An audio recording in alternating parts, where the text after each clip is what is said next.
A warm morning, one and all. I'm Lakshmi Nandana and I'm part of the Lexuridites team. Today, I'm here to welcome all of you to the very first panel discussion of the second International Legal and Policy Conference on the Future of Transport, Fall or Rise of the Transport Sector. We have our very first panelist here on the topic Outer Space Activism. May the Force be with us.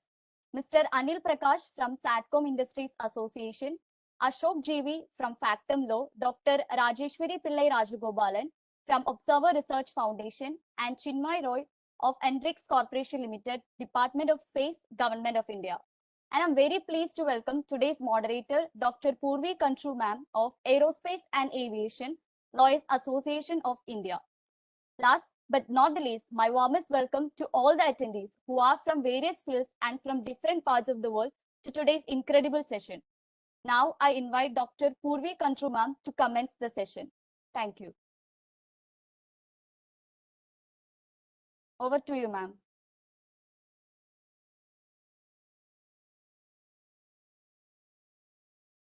Thank you, Lakshmi. Thank you so much. Very good morning, everyone. Space has been identified as one of the potential driver and contributor in achieving sustainable development goals globally. And space activities are critical to socio-economic growth, technological innovation, advancement, scientific discovery, security, industrial competitiveness, job creation, and most importantly, human resource development. The agenda for today's conference that we bring forth here at this platform is that we would like to discuss and we would like to deliberate how do we bring open the sector, the private sector and the players who are playing a key role. And specifically with regards to India, we are trying to discuss, because a lot is brewing up legally and a policy point of view, the Space Bill 2017, the draft for humans in space policy in India for 2021, amendments to the SATCOM, to name a few that demonstrate that India has opened its panels and its doors to the commercial space and paving way for the private sector in a much competitive way. Having said that, there are a couple of nitty-gritties in the legislation that need further tweak, and they need to pass the eyes of the experts to strengthen its core. Please join me today with a hand-picked of stellar panel that I have with me today, experts that would deliberate on legal and policy aspects of security, privatization, and the way forward. This marks the beginning of what we call as space activism, where we deliberate on key issues. I welcome Mr. Anil Prakash from Satcom Industry Association for his presentation today. Okay, sorry for slight glitch. Let me start my presentation. This is Satcom Industry Association. This is a body which basically is a non-profit, and we represent satellite industry ecosystem, whether it's a manufacturer or startups or legal fraternity. So my presentation part today is very short and crisp because I think my time was given about 7 to 8 minutes. So my presentation would be focused to India's space sector at a glance, policy and regulatory status, status and global positioning, satellite manufacturing ecosystem, new opportunity for innovation and business case, capacity building to the future. And I would like to bring it to, this is a very interesting slide in front of you that shows once left-hand side, you see that there is a total global market which is about 360 billion, and India has got about close to about 3% share of it. And we have a budget allocated which is 1.5 billion, and we have a satellite broadband market which is close to about 100 billion today. And you see the growth chart, which is we hope to rise from 3% to 10%, and then followed by 100 billion, and which is as the global market improves. But provided that the impetus to the policy framework and the regulatory framework should be conducive enough to put this this growth trajectory to help that. And there's number of very strong powered by satellite. You see the 900 plus TV channels are powered by them, and 70 million DTH subscriber, 125,000 VSAT ATMs, and around 50,000 satellite automotive gas station, and about 6,500 trains are being powered and by the satellite, and about 40,000 kiosks, which provide government to citizen service, and about this is going to be about 2 trillion market networking. So this is which I think the growth has started from 2018, startup by National Digital Communication Policy, and you see every policy which is coming in the way, it's giving a booster to the growth of the industry, and we are very happy and very pleased that the last couple of years policy are taking place very well. You starting from 2018, then December 14, the announcement of in-flight and maritime connectivity rules. Then September 2021, this was a UL amendment provided cellular backhaul connected through VSAT CUG service. Then October 15, 2020, it is space-based communication policy of India draft came in. And then November 2020, then the draft-based remote sensing policy came in. And February 2021, draft human space policy India is adopted. And you see that a couple of these things have really put this thing in the rocket launch. And so this is a growth pattern. I think this is very well set down, and provided that it has to be go in the right perspective, and the policy framework should get implementation mode. Now we see that there are certain gaps which we have to look into it, and these gaps are there is a as a previous opening and inaugural session, we mentioned that there is a space law had to be required, and there is a clear space law in the country is required, and which is also will guide. There should be like a guiding torch to all the policies, the framework which is coming the way.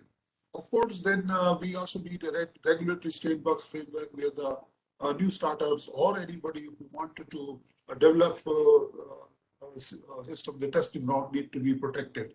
And then space startup needs separate provisions, so it should not be all in the queue of the large startups, and it has to be dealt separately. And so then also it requires that access to space spectrum frequency for development of this industry, and there has to be clear and single window mechanism between that. There's a lot of time taking place by the clearances, provisions, and all things. So I think that's also be required that short-term experience license should be granted for the development of this sector.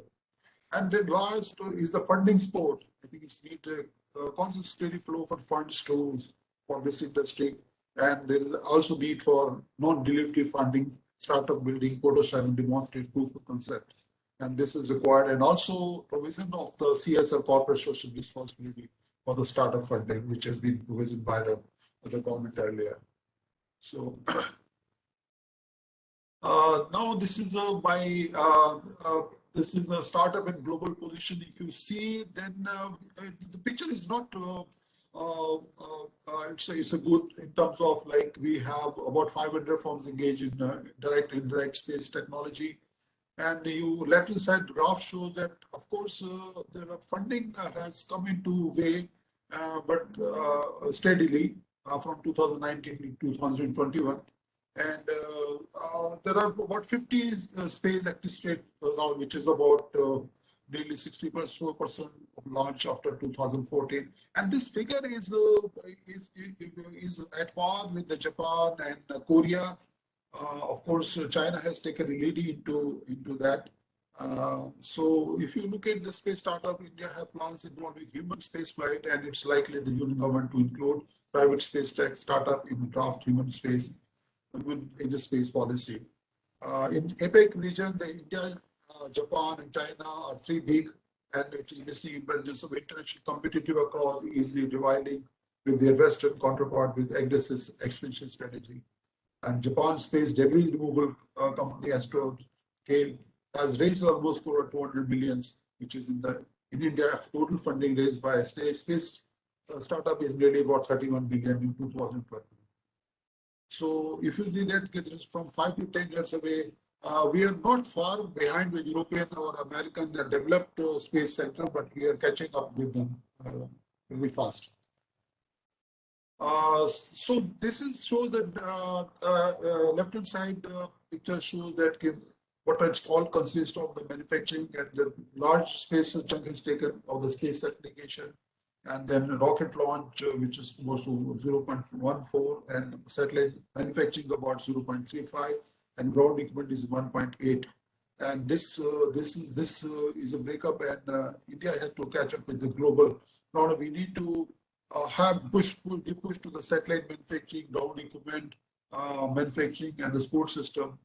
And I think this is the recent government initiative in delinking ground segment satellite gateways from the licensing. I think this is a matter of a great pride, and the regulator is already gone into the consultation with that, and soon they will be submitting their recommendation to the government.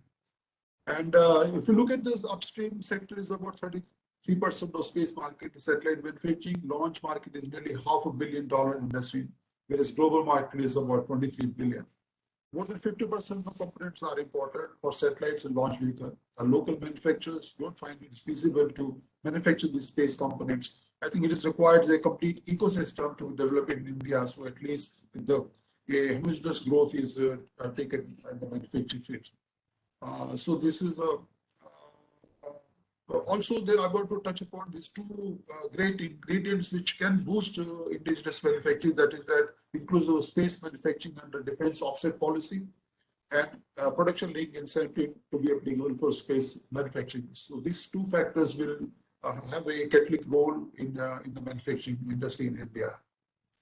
Of course, it will definitely attract foreign direct investment in the country and generate millions of jobs, contribute substantially to the GDP, and improve the space sector market share significantly. This is a new opportunity for innovation and business case. I just touched upon that the space delivery is a big challenge, and I think it should be taken into a kind of opportunity for the businesses.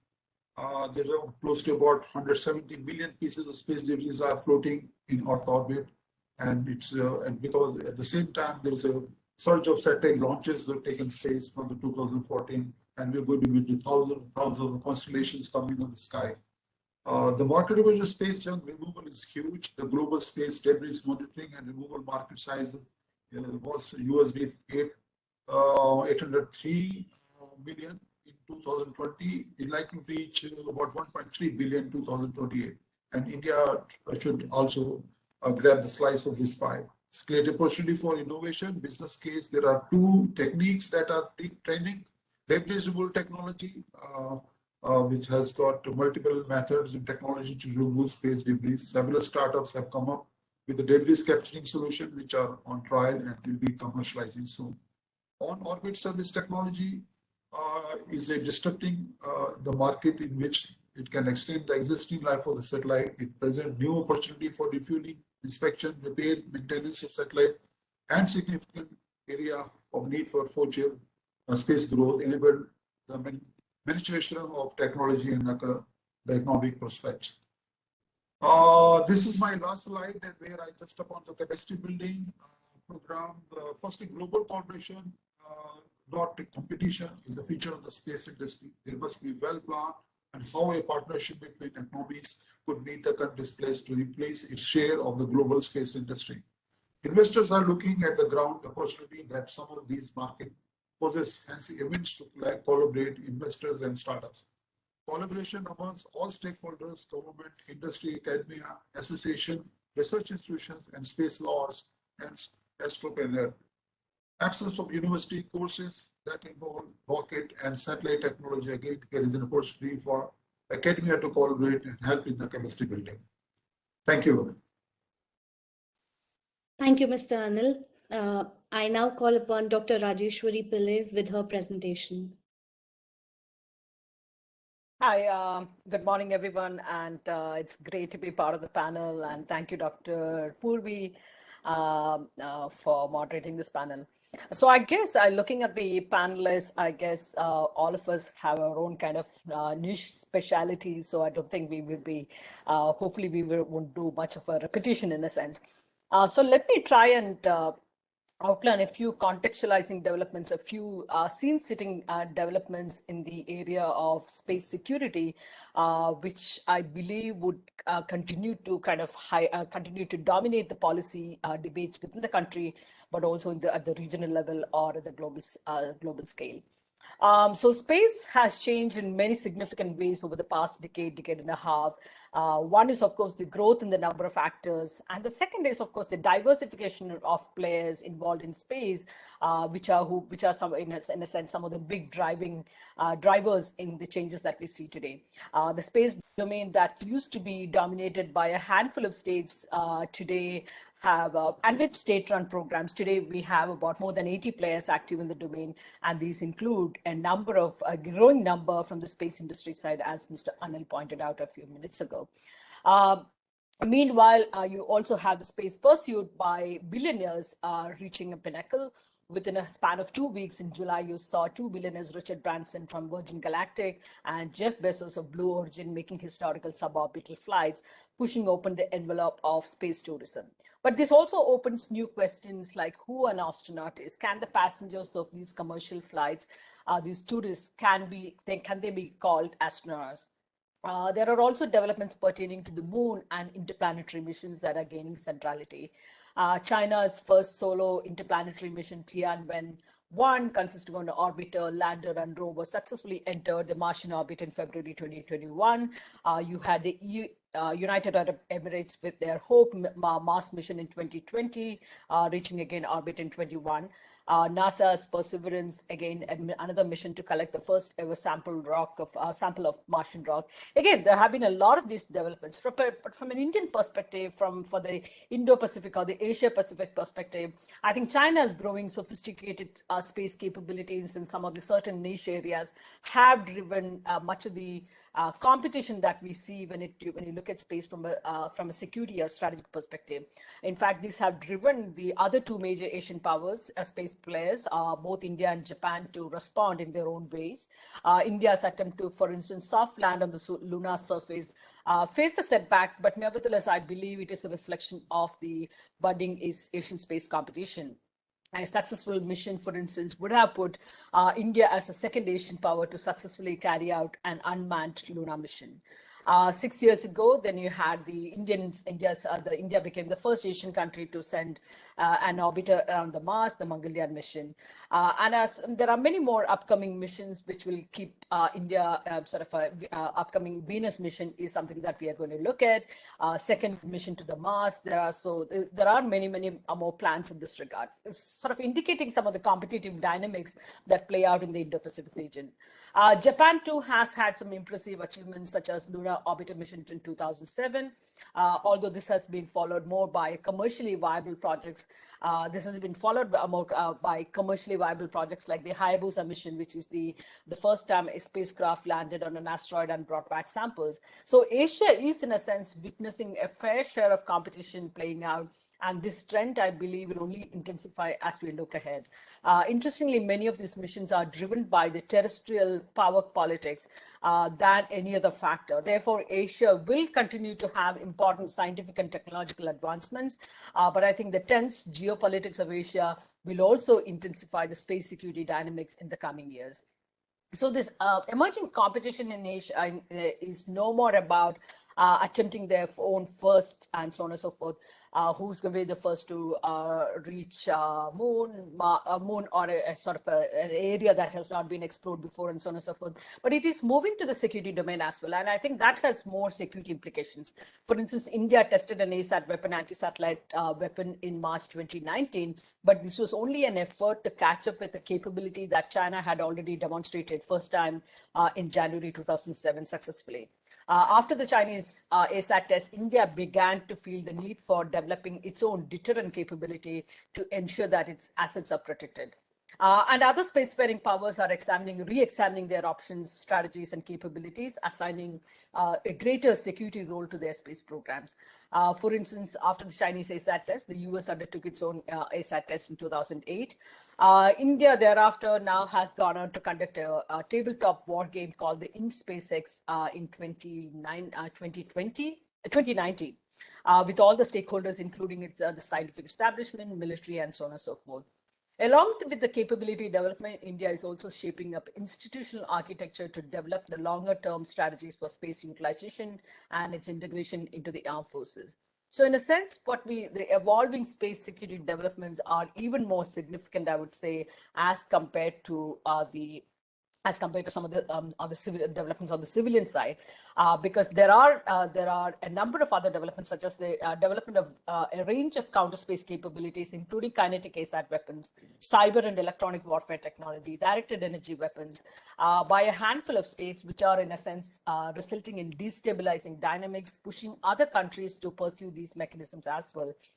In fact, the developments in our neighborhood has pushed India to develop some of these capabilities in-house. In fact, the DRDO has come out with a lot of different statements from time to time saying that we are also developing some of these capabilities.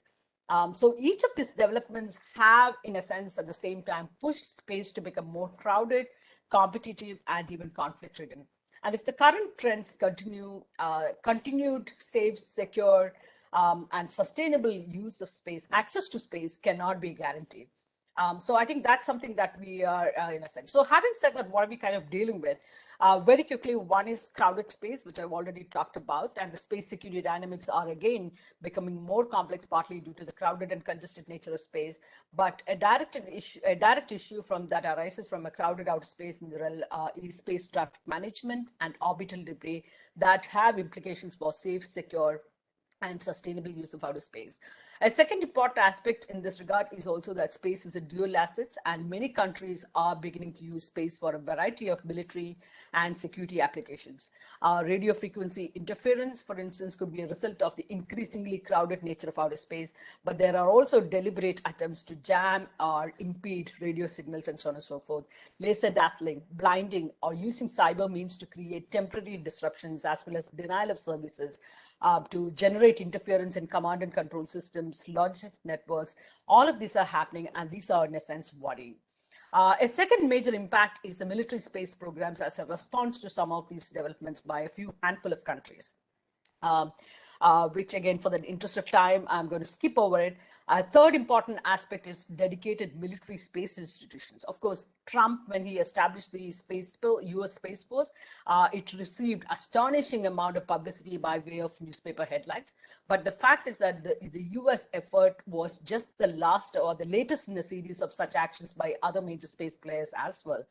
So in 2011, Russia brought out certain institutional modernization, creating the Russian Aerospace Defense Forces, again, meant for space security related activities. Similarly, in 2015, China established the PLA Strategic Support Force, which saw the integration of the PLA space, cyber, and electronic warfare capabilities, making it a much more potent force and considerably sort of consequential for a number of countries, especially in the neighborhood and beyond.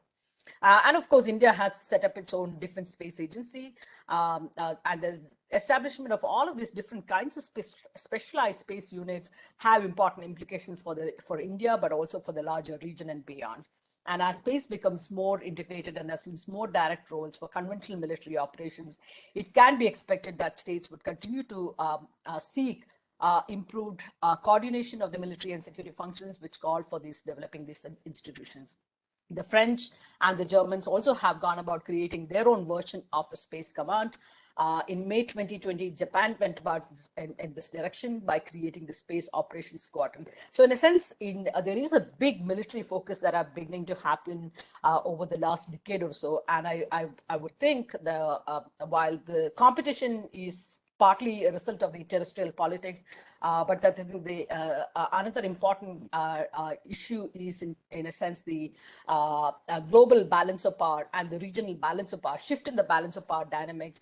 While the US continues to be the most dominant power, the ability of countries like China and others to catch up, I think they're also kind of shaping the kind of dynamics that we see, including in space. So the terrestrial politics is being extended to space. And these are also complicating the significantly the global governance debates, the ability for all the states and other players to come together and establish or review some of the rules of the road. So global governance has become particularly problematic due to the large number of factors, diversity of factors, of course, the changing geopolitics. And I think another important question that has been part of this debate is how do you incorporate the private sector and give them a bigger voice in the space governance area. But I think we are stuck in a couple of different places. For instance, the multilateral negotiations, these have not gone very far for more than 2 decades now. The space security debates and the arms control debates happen at this conference on disarmament in Geneva, which is a UN body. And the CD, this conference on disarmament, has been stuck in a stalemate for more than 2 decades, 2.5 decades now, close to it. So we are talking about very serious difficulties, and I think the changing geopolitics make it that much harder to make any significant progress. I'm sure I'll take on some of the questions later during the Q&A. My time is up, I think. Thank you. Thank you, Dr. Pillai. Thank you for your time. I would now call upon Mr. Chinmay Roy from Anthrics with his presentation. Good morning, everyone. 1 minute, I'm just starting my slide. Yeah, very good morning to the distinguished panelists, the moderator, and all the attendees. Today, I'll be presenting on the regulatory challenges that we may face due to the satellite mega constellations that are on the anvil. So to start with, the satellite mega constellations are basically a number of satellites operated by one single operator, and they tend to provide internet connectivity to far-flung areas and also to normal users. And this is a great technological advancement, and we can see that we have come so far from the geostationary satellites to low Earth orbit satellites, and they promise to provide very low latency internet that is close to the fibers that we use, the fiber internet, and they tend to solve the distance gap for far-flung areas. That makes me recall that not many years back, even Andaman Nicobar and our forces in the mountains, they were completely dependent on the geostationary satellites of the INSAT system. And now Andaman Nicobar has a fiber network that has laid down, and that has solved the internet connectivity problem. But still, the ships and other naval vessels in the oceans face the connectivity problem, and they are not able to get internet connectivity. These mega constellations promise to solve that problem. So how do they carry that over? They put a large number of satellites in the low Earth orbit, and that is somewhere close to 300 to 1500 kilometers altitude from the Earth's surface. And from these satellites, they can directly uplink and downlink with small antennas placed on the Earth's surface. And Starlink has even started its services in Europe and in the Americas, and they are in the process of taking regulatory approvals in India as well. They offer a very cheap plan compared to what has been on offer before from satellite internet. Around $99 per month is what is their plan that they currently show. And along with the technological advancements, there are certain challenges and problems for the outer space activities that is also posed by these mega constellations. So let us have a look at some of the statistics. So till now, in the last 60 years of the space history of from launches from the Earth, there are around 8,100 payloads that have been launched, and today there are somewhere around 1950 satellites which are still active. But if we add the total number of these mega constellations, what they project to put up in the low Earth orbit, that itself will be somewhere close to 70,000 to 75,000 satellites. So what we would be witnessing is almost a 6-time increase in the number of satellites from that compared to the total satellites launched in the last 60 years. So 1 decade, we can witness an increase in satellite numbers by 6 times. So practically there will be one satellite that will be on the Earth's surface for a squares of 100-kilometer size. So that has posed a number of challenges. So the first challenge that was witnessed was by ITU, that how to grant licenses for operating such satellites, because previously ITU was dealing with fixed orbit satellites or geostationary satellites, and there the orbit was fixed and there was one satellite on one orbit. But what we will now be seeing is a number of satellites in the low Earth orbit, and there's no fixed orbital slot. So what ITU decided is that they will grant one license for a complete satellite system, and they'll grant 7 years time. They'll say that you have to deploy 10% of your projected satellites within first 2 years, and then 50 years within the next 5 years. So finally, within the within the complete span of 7 years, they have to put in the 100% of the projected satellites.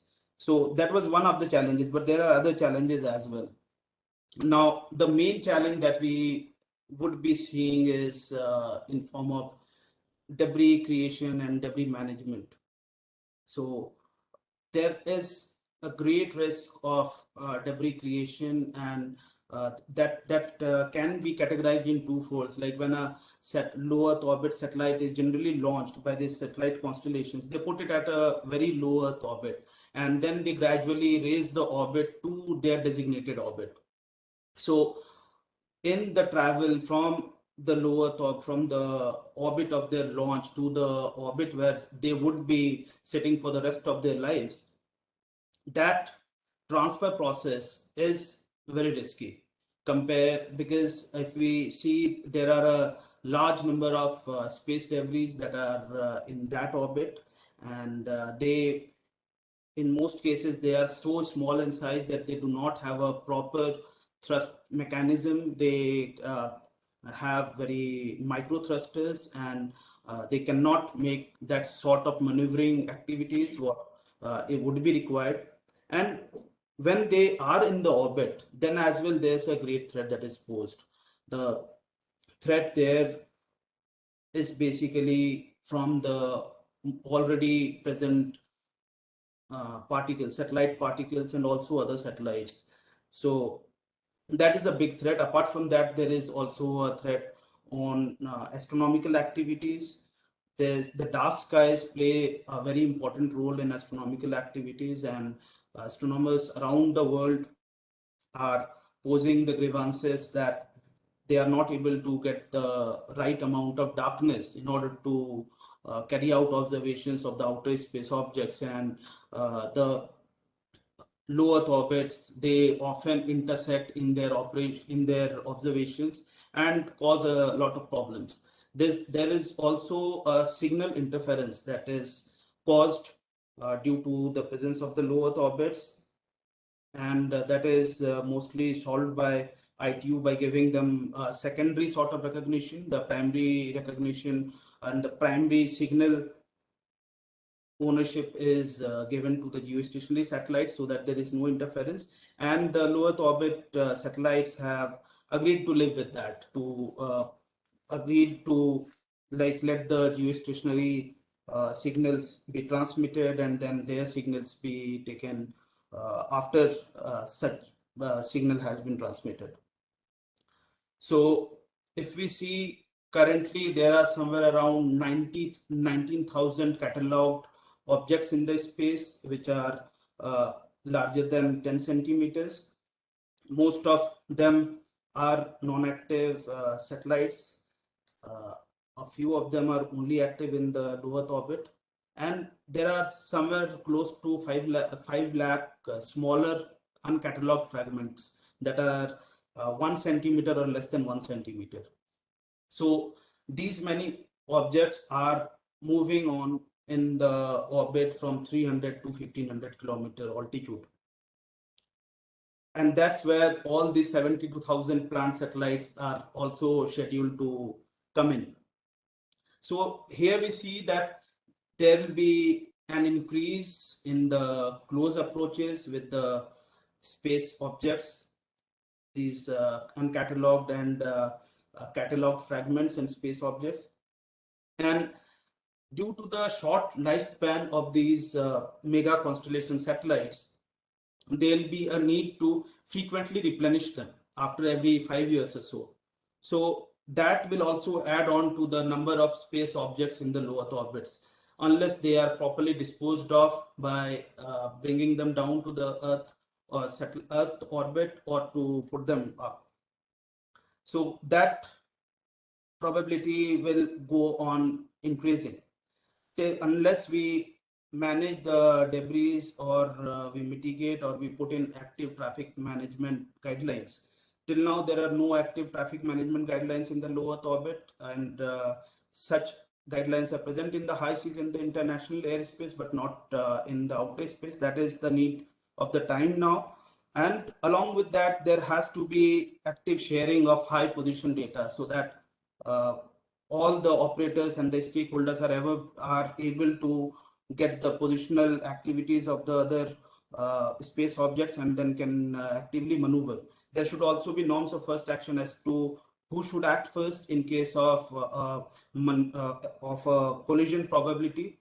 So those sort of things, the rules of the road should be laid down for the outer space activities.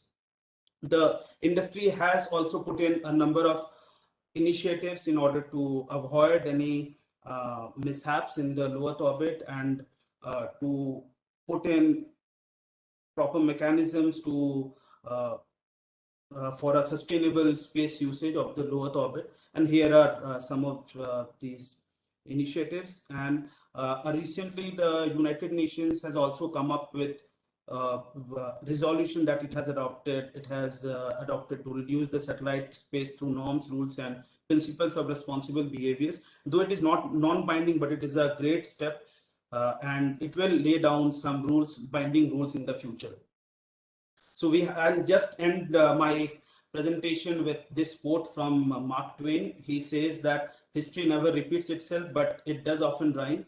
So basically, we may not witness similar events in the outer space operations if we learn lessons from the aerospace events, like the air traffic. All the air traffic initiatives were started after the 1956 air crash of the Grand Canyon, wherein 128 people were killed due to collision of two spacecraft. So if we act early, probably we can stop such events in the outer space, and it can create a sustainable and safer outer space for all of us. Thank you. Thank you, everyone. Thank you, Mr. Roy. Last but not the least, I call Mr. Ashok GV from Factum Law with his presentation. I've been reliably told that brevity is my friend, so my presentation is going to be as short and as sweet as possible. Let me quickly cut to the chase. So I think we have heard some very illustrious panelists speak about the business approach, the security aspects of space, and of course the issue of mega constellations. And what we are now asking ourselves is, do the latest drafts of the space policies really capture the full spectrum of topics that are now coming into the picture? And that is what I wish to focus on in my presentation. Okay, so let's first ask ourselves, there is a clear distinction between the intent behind the policy and what the language of the policy conveys. And I think this is the area where we have had consistent concerns with laws of the country, because what is intended by the lawmakers may not necessarily be reflected in the language of the policy itself. And when it comes to finally enforcing or implementing the policies, those gaps start to really surface, and then we are frantically reacting and trying to address those gaps on an ad hoc basis. I think what we have to ask ourselves is, can we proactively develop the vision to develop a policy that can actually carry us forward for the next 5 to 10 years, maintaining a balance between rigidity on one side and flexibility for evolution on the other. So I think the first thing that we have to ask ourselves is, what are the objectives of the space policy that we should target, right? And to my mind, I think if we are looking at the private sector as the target beneficiaries, then I think the objectives of the space policy must be focused on three things. One is what are the kind of foreign direct investment targets we want to meet for the space sector in this country? Two, what is the size of the domestic industry that we wish to grow in the space sector? And three, while the effort towards indigenization and localization is obviously very well appreciated, there is also a problem with compliances under the World Trade Organization regimes, the general agreements for trades and tariffs, and how do we then balance the competing interests of globalization and indigenization? And to that end, I think what we need to do is to not just focus on indigenization as our approach, but also look at flexibilities for awarding contracts to foreign companies directly, but add a caveat saying that any foreign country who is, or a foreign national who is getting a contract from the Indian government to do business in space also has certain offset obligations which they can discharge by working with local businesses. And I think this is a way where we can ensure that what happened with the solar industry in the WTO does not repeat itself in the space sector. Now, this next question to my mind, which is an area of significant interest, is the roles of the regulators, because we have heard about this new actor in the space regulation business, which is IN-SPACe. But we have also seen that there is no explicit disclaimer that either the DOS or the DOT or the NRSE have been altogether done away with in terms of their role in regulating space activities. And to my mind, I think the agencies with most amount of regulatory experience in each domain have to necessarily assume lead in terms of regulating the specific activity. So upstream launch activities, whether by the private sector or otherwise, best served by the Department of Space. Communication, DOT has done it really well all these years, and there's no reason why the DOT should not take over space communications. And NRSE, having had a background in remote sensing, I think is uniquely positioned to ensure that there is adequate regulation for remote sensing activities. But what we need to understand, and I think especially with the other panelists coming forward and discussing their points, is that space cannot be regulated only by the space regulators alone. I think there are collateral regulators that will invariably be involved. So we need home and defense to come in to ensure that a proposed commercial space activity is clear in terms of security, in terms of defense implications. We need law and justice ministry to come forward and ensure that any decision taken on an application by the private sector is adjudicated correctly in accordance with law and not treated in an arbitrary manner so as to either attract an action under the Constitution or under bilateral investment treaties.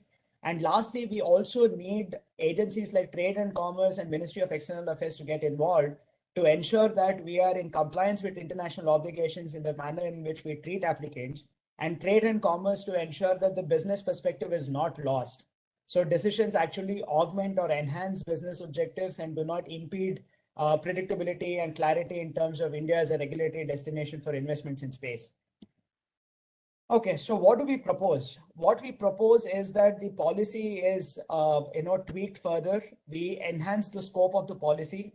First and foremost, I think the policy should actually stipulate the creation of a toolkit for prospective applicants who want to do commercial space activities.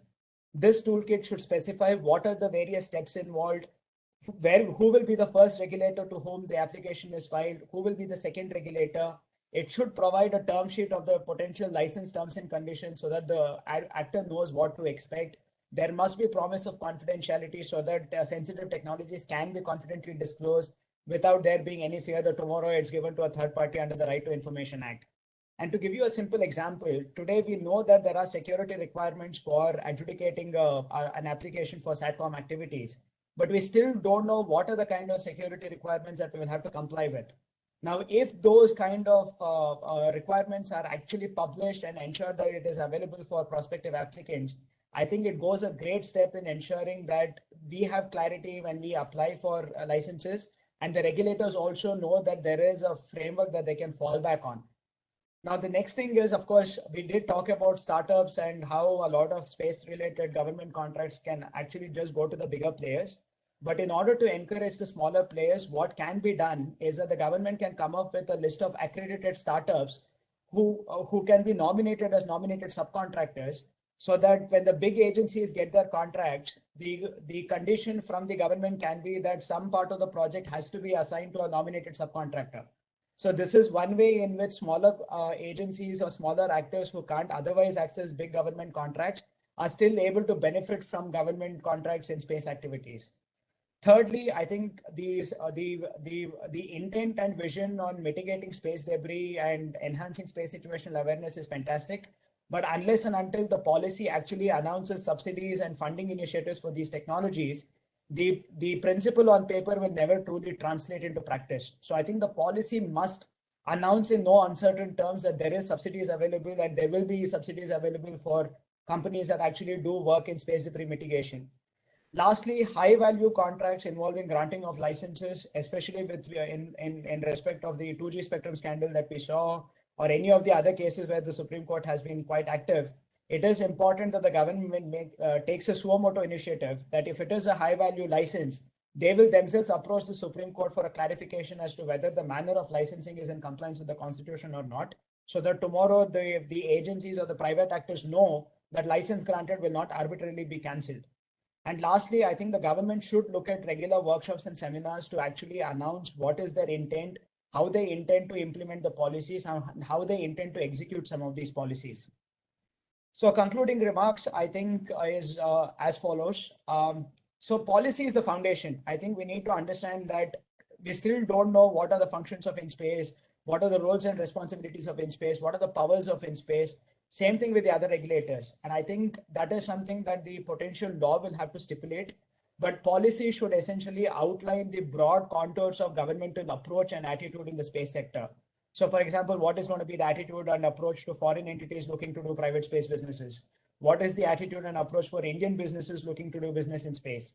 We need to also ensure that private sector enterprises that are catering to defense needs in the space sector are also provided some level of sovereign guarantees and sovereign indemnities, for the simple reason that if I'm servicing a defense customer as a private enterprise, I am fair game in a military conflict. I can be targeted under the rules of international humanitarian law. So if I'm going to take that risk and that investment of catering to a defense requirement, what is the protection that I'm going to get in return? This is something that policy will have to stipulate, especially with the proliferation of ASAT tests and non-kinetic weapons against satellite technologies.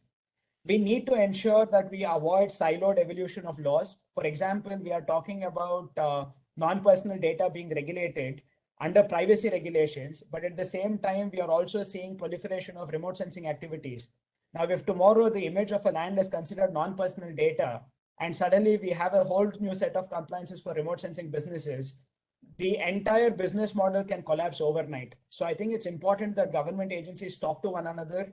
We ensure that regulations don't develop in isolation, and that there is a harmonized approach towards regulating space activities. The non-personal data and remote sensing imagery being one example. And the other point is that we have very steep intercept and monitoring requirements and SATCOM licensing requirements. But as privacy laws continue to become more and more compliant with global standards, can these intercept and monitoring requirements continue in the present shape? Number one. And number two, can we afford to relax them given the geopolitical context we are in? So I think these are some things that we will have to deliberate upon as laws evolve on this matter. And last but not the least, I think we need to really look at translating international obligations into diplomatic opportunities. Tampere Convention is a fantastic example of cross-border movement of telecommunication equipment during crisis and disaster management. And it is a fantastic opportunity for India to use it as one of the mechanisms to build relationships, forge alliances. And for that, we need to have domestic policies that actually reflect the Tampere Convention and ensure that's greater compliance of Outer Space Treaty and other international space obligations. And I think if you're able to kind of really take this approach of ensuring laws don't develop in silos, they evolve in a harmonized manner, address military, business, law, and defense, I think we are going to actually see a space policy that will carry us through the ages and not see the repeat of the earlier SATCOM policy, which really did not lead to the kind of commercial space activity we are hoping for. Thank you. Thank you, Mr. Ashok. The floor is now open for questions. If you have questions, participants, please drop it in the chat box and I'll take it from there for addressing every panelist. I'll just start with the question answers here. The first question goes to Mr. Anil. Sir, we would like to know with regards to satellites in the constellations, like they have a short lifespan and they are placed very rapidly with the identical satellites. And this poses a great challenge, not only for the satellite in identification, but also licensing. So how would you comment upon balancing that could be achieved with this technological evolution and with adequate permissive regulatory regime at this point in time? I think in this direction, thank you for your question. I think ITO has taken a significant role in rationalizing the satellite, like by registering them and then coordinating and also taking away from the shelby, because there were a lot of bogus registration was taking earlier, paper registration. So they have also put a price to it, and so non-serious players should not be entertained. So there's some mechanism has been taken. At the same time, the number of countries, they have a lot of vacant satellite orbital slots are lying vacant, and then you see that the countries like Rwanda or Uganda have been filing numbers of satellites. So I think the non-state actors are coming and they're using those countries' footprint where they don't have a satellite. So I think this is more of a country-to-country coordination, and also the same time that sizable footprint is available to each country, so they will launch satellites for their own good use. India, so to start with that, I think India should take a lead into that, allowing private satellite to launch their satellite thing, and also help in coordinating and filing footprint orbital slot in the ITU. So I think this is the problem which is not only going to impact a country, but is going to impact all of countries, because if there are satellites being up in the sky, and so this is the collective responsibility of the nations to work together. Same time, the private industry has also have to work in tandem with the government. So this is a serious play, this is a serious problem which we are going to face, and we are facing right now. Thank you. Thank you. Thank you. My next question goes to Mr. Ashok. Like you said in your presentation, there are lots of regulatory gaps and policy inclusions that need to be made while we address the coming era of space in India. Specifically with regards to the private sector, since you've been practicing and advocating the privates, my question to you is, how would India work upon the space insurance as an inclusion in their policy? Because as of now, if we see, there is very less way of incentivizing the FDI or incentivizing the private sector that's trying to come up in India. But space insurance is one part where the bill kind of lacks. So how would you comment on that? Absolutely. I think one of the advantages that India has in terms of the insurance is that we have a very vibrant and a very well-established history of state-owned insurance companies. And I think India can take the lead and ensure that some of the state-owned agencies like, say, LIC or New India Assurance, I think these are the agencies that can actually evolve the kind of insurance packages that startups can have access to. Because the global market in terms of insurance for Indian startups may not be really accessible or feasible for all kinds of startups.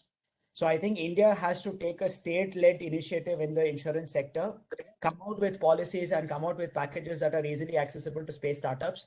Because if we are truly serious about indigenization, we cannot have indigenization if we don't create the collateral support that space activities need, insurance being one of them.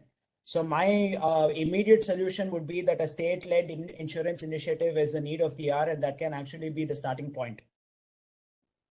All right, thank you. My next question to Dr. Pillai.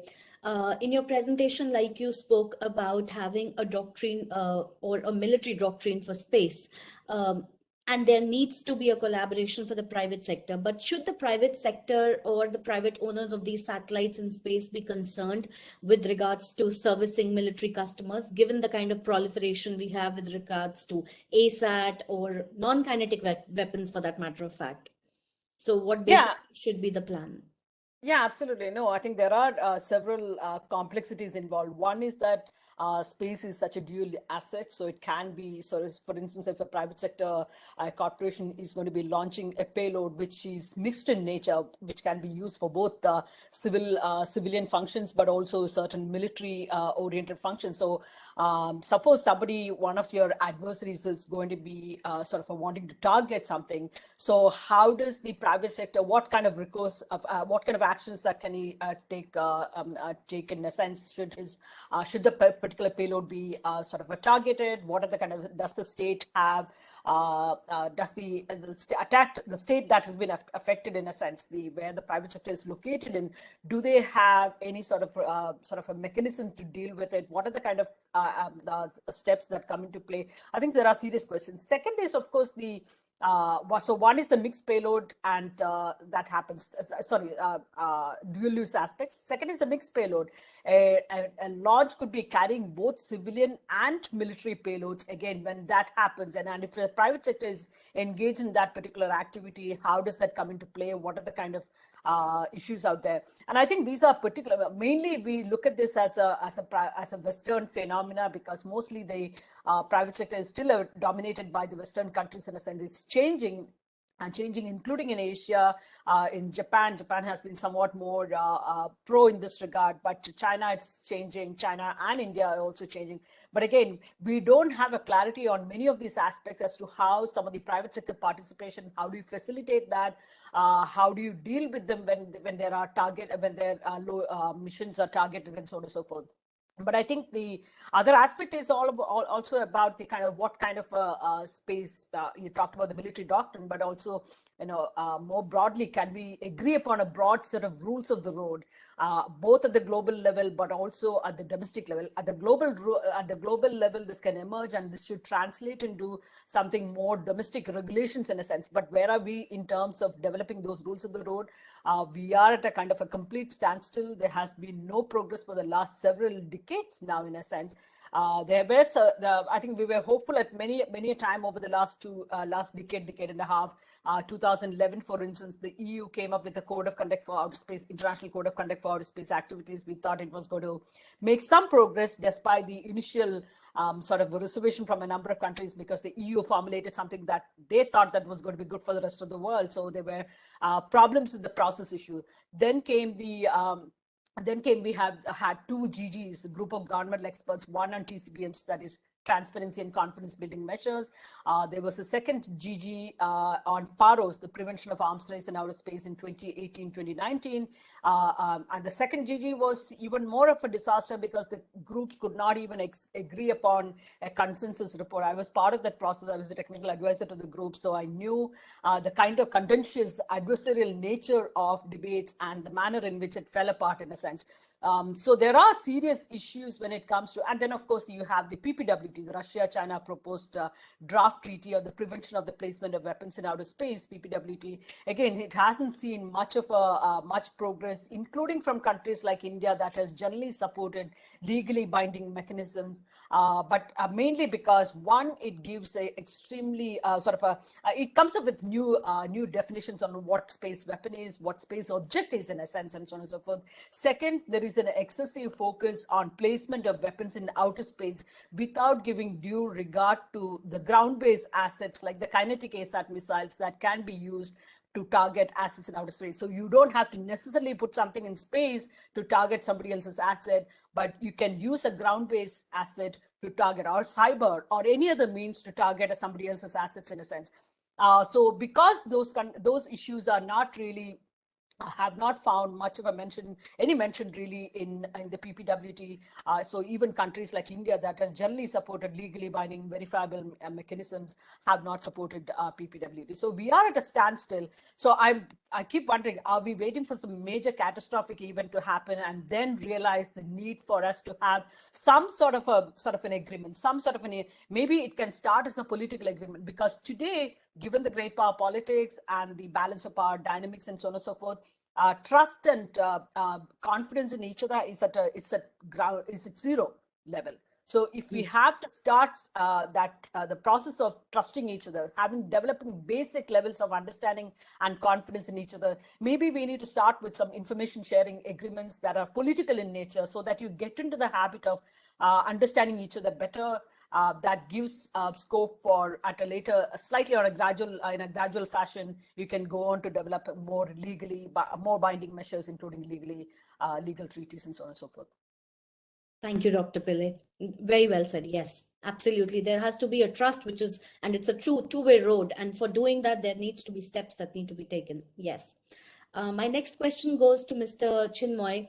We would like to know, with regards to Cubesats and with regards to miniaturization of the technology that has been the current trend in the industry, there has been, gaps in the legislation around it. So first and prior question is, should it be a matter of policy or a matter of law? And if a blend of both, how would you want to take this norm further? Thank you for the question. It's a really interesting one. So CubeSats, what I see is there is a number of problems associated with CubeSats. Like in CubeSats, we do not have any specific size for which is allowed. So that gives rise to the first problem of tracking. There are a number of CubeSats which are not easily trackable when they are in the orbit. So there has to be a particular standard size, that below this there should not be a satellite of a smaller size should not be allowed to be in orbit, or if it is of a smaller size, it should only be allowed to be in, say, the orbit of around 400 kilometers, so that there's an automatic drag and it can be pulled by the Earth's gravity, and it will be disposed of on its own. That's the first problem. The second problem is that the CubeSats, majority of them do not have any thrusters or maneuvering ability. So in case of a collision avoidance, if at all such a situation arises, the CubeSats are virtually paralyzed. They cannot move from their place, from the designated orbit, and it has to be the other satellite to act in order to prevent that collision. However, the damage caused as per the Kessler syndrome, it will impact the entire orbital spectrum in that particular orbit. So that is the second problem. The third problem is that the technology that is being used, there are a number of commercially off-the-shelf CubeSats that are being manufactured by a number of industries around the world. This is called the quartz technology. So there is no standardization on that. And as Rajeshwari ma'am very rightly pointed out, the cybersecurity issues are a big issue, and we do not always need a kinetic attack to paralyze a space system. We can do it from our ground-based systems as well. So there, if the cybersecurity measures are not adequately present in the CubeSats, then it is a loophole that can be very easily exploited from the ground systems. So there has to be a standard that needs to be laid down from the cybersecurity infrastructure in the CubeSats as well. So these are the three main problems that we see in the CubeSats. And along with that, like FCC has put out in the US regulator for satellites has put out an plan related to satellite disposal also needs to be brought out when they are applying for a license. Similar licensing regimes should be present in almost all major jurisdictions, and it has to be uniform. Like if I am launching from US, probably I'll need to have a small ion thruster in my CubeSat. But if I launch from, say, any other country which does not have a very developed space policy system, then probably I can get off without any thruster and I can operate, and that will be in fact cheaper for my operations. True. So that is something which needs to be addressed. So Purvi, coming to a specific answer, I would say that an international law is the need of the hour for regulating CubeSats. Any policy or a domestic law in silos or a standalone approach is not going to help the entire ecosystem. Long run, in the long perspective. Yes, thank you. Thank you. I have a question from the Who audience. wants to add something? Yes, yes. No, I just want to quickly come in on that point, and I think Ashok also raised it towards in the concluding slide. The non-siloed approach, break the silos and bring in a holistic perspective involving all the different stakeholders. That is so need of the hour, because you cannot deal with, for instance, when you Mr. Roy talked about the cyber problem, cyber hacking to some of your satellites and so on and so forth. You cannot just have a cybersecurity folks sit in one room and talk about these issues, and space folks sit in and. But at the same, so I am all for breaking the silos and bringing an integrated approach. But I think that we also have another challenge, and especially given the current times, the challenge of writing a holistic agreement, bringing together all the different components. That's going to be a Herculean task as well. So Yes. I also sort of have a suggestion to look at, maybe we need to have smaller technical agreements that would deal with each of these issues in a compartmentalized fashion, at least as a starting point, because I'm all for building a holistic sort of an overall approach to the sort of an agreement. But at the same time, given the kind of, and imagine the kind of difficulty in building consensus agreement among all the different players involving all the different issues. So you're bringing in cyber folks, you're bringing in somebody else, hypersonic, you are bringing in AI, you're bringing in building that kind of a consensus is going to be a Herculean task, and therefore it's also sort of easier and somewhat more sort of approachable to have those small technical agreements as a starting point, and then go on to build a much larger treaty mechanism in a sense. Well said. Yes, absolutely. Because it's what is happening right now is it's all over the place. So it needs to be consolidated and put under one roof. I have one question for Mr. Anil. This is from Purvi, sorry, I think Ashok raised his hand, so maybe he wants to comment quickly. I'll just quickly just take 1 minute. I think the private sector need not necessarily wait for governments to actually come out with these technical agreements. A fantastic parallel is standard setting organizations in the world of telecommunication devices. I think the satellite industry can come out with its own standard setting organizations, come out with technical standards for, say, Cubesats, and cover all issues of debris mitigation, maneuvering, cybersecurity, have those standards weighed in, and government regulations can then refer to the standards and say that we will not give you permission unless you meet the standards set by the standard setting organizations. So I think the private sector also should take thought leadership initiatives and not keep waiting for governments to come back. This is one way in which we can actually set the ball rolling. And that's the point I just want to make. True. I have one question for Mr. Anil from Mr. Gopal Krishnan Vardalaju. He says, is SIA planning to provide support to space service providers who offer such services through their value space assets and ground stations beyond national territories? Yes, answer is yes, because we try to, as my presenters say, we have to work in collaboration. And what are the industry needs of collaboration, whether it is legal fertility, whether it is the funding institutions or the academia, they all have to work in collaboration. And India is a very small country in terms of the space activism is concerned. So we have to, by and large, we have to depend majorly in the countries which are much larger in their operations. So we have to draw a lot of learning first from them. In fact, we have to collaborate, reach out to them, and make them much more meeting grounds.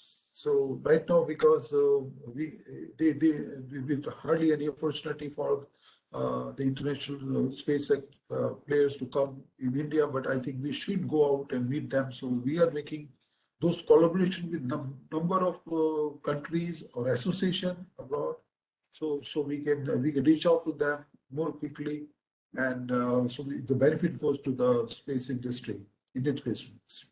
So the answer is very much yes. He can contact me offline. Absolutely. For clarity. Drop in your details, sir. Thank you. I conclude the session. Very quick closing remarks.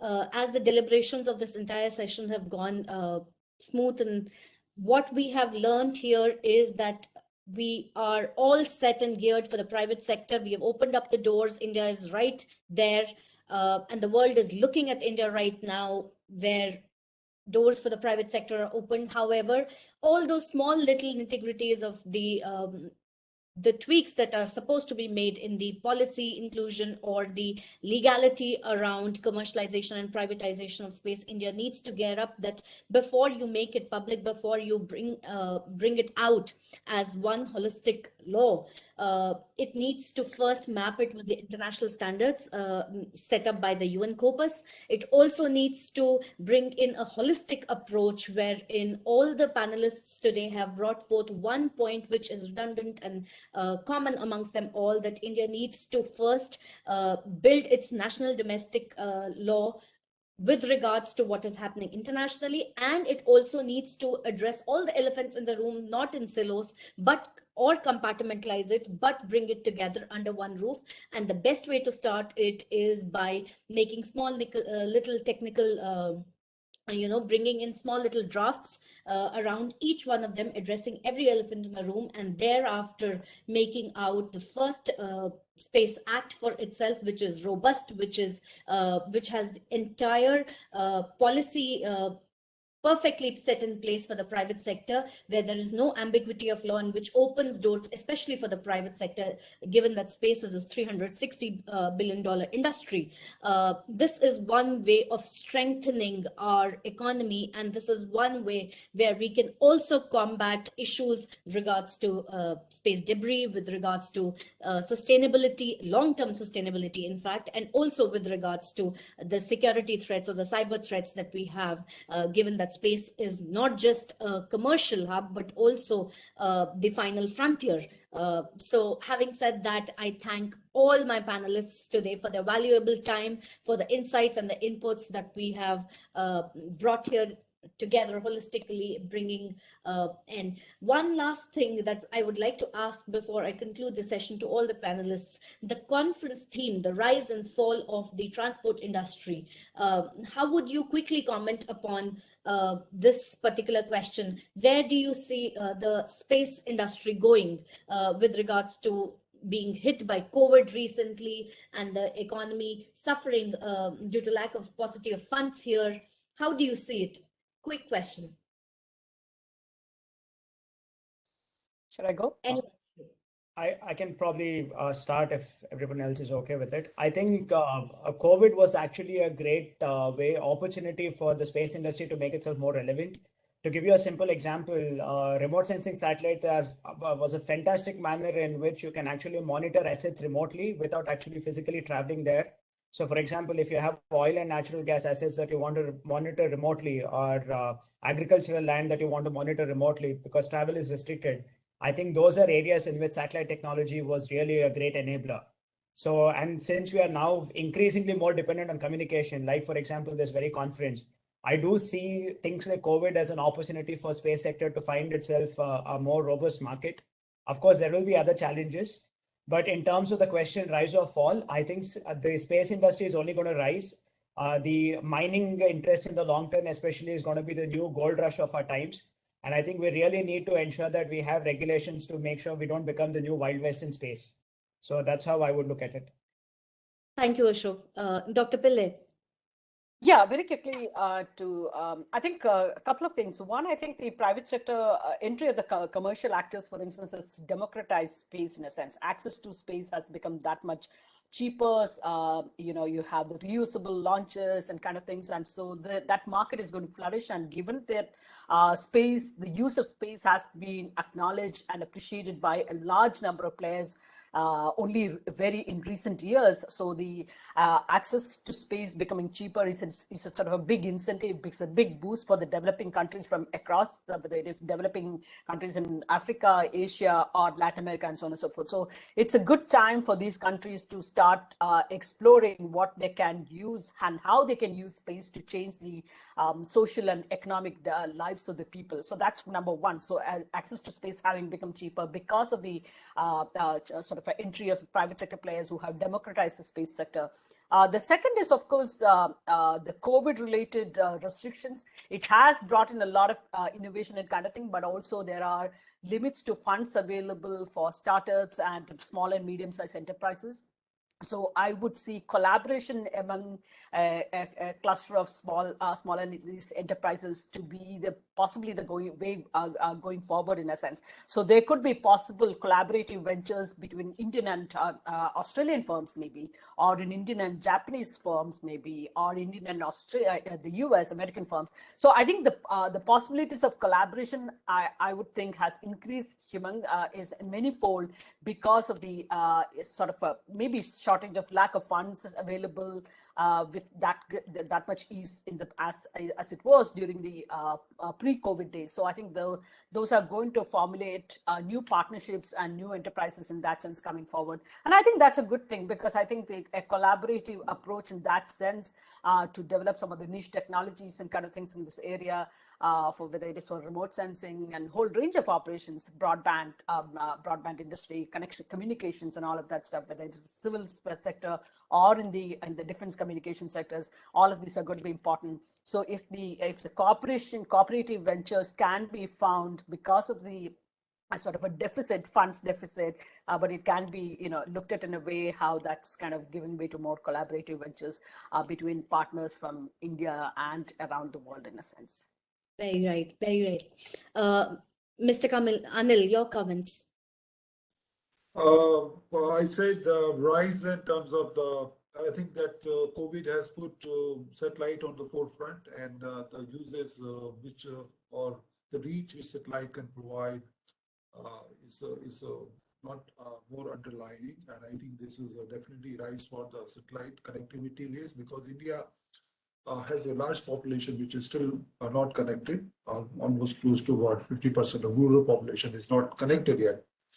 Fall in terms of the funding, because these are the high tech and the large funding projects. I think the COVID has restricted the funding mechanism. I think that is this need is that more funding is required, and funding has been shrinked in terms of the COVID is concerned. But definitely the supply chain is a major issue which need to be looked into it.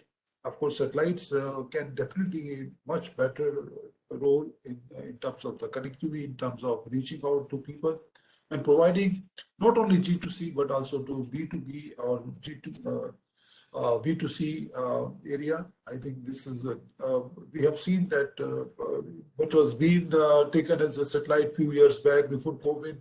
Now people talk about the satellites can connectivity. And in my slide said the satellite has services that touch greatly in India in terms of the financial sector, in terms of the digital cinema, in terms of the connectivity to rural segments. I think satellite is definitely poised to play a great role in that terms. Thank you. Thank you. Mr. Roy. Yes, so I would like to emphasize on three aspects. First is that the technological innovation is a non-stop process, and we are really witnessing interesting times wherein we have seen a great leap in terms of technology and access of outer space. So having said that, in order to sustain this development phase, the governments around the world need to come up with various financial incentives and a clear regulatory regime so as to foster this growth. Along with that, there has to be a clarity on the liability aspect and the insurance aspect, because now it is sort of completely unclear as to what would be the liability that a startup would be facing if it launches a satellite or if it ventures into the outer space. So there has to be some cap, and that can only happen if there is a consistent regulatory regime, and that the operators are also incentivized that, okay, if something goes south, then we are there to help you out. And this would be the maximum liability that you would be facing. Along with that, as Ashok sir very rightly pointed out, the insurance sector, there is a great potential in India, and some of the national insurance companies have also come up, but there still needed some more clarity as to what would be the extent of insurance and how will that pan out. So if we take care of these two aspects, that there is some sort of clarity regarding the liability of startups getting into the sector, and there are some financial incentives. And I must point out two examples here, the Netherlands and the UK. During the COVID times, they have supported their MSMEs in a really great way. We interact with some companies in the Netherlands and also in the UK. They have got really good incentives to run their businesses in the COVID times, the space sector.